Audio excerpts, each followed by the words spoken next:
Now, Jehovah, of course, is really just the Latinized version. Somebody in Rome, somebody in, Latin, right?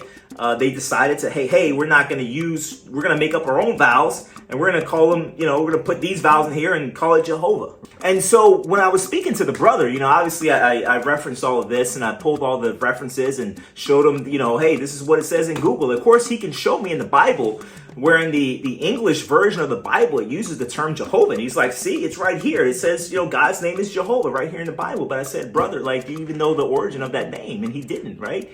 He didn't know where it came from. And so I used the example of my own name. My own name's Robert, right? I used my own name and I said, hey, if I give you just my consonants, if I say, hey, if all you know about my name is that it's RBRT, right? Which are the consonants of Robert, okay? RBRT, just because you know that doesn't mean you know my name, right? Just because you know the consonants doesn't mean you know my name. And so I use that as an example.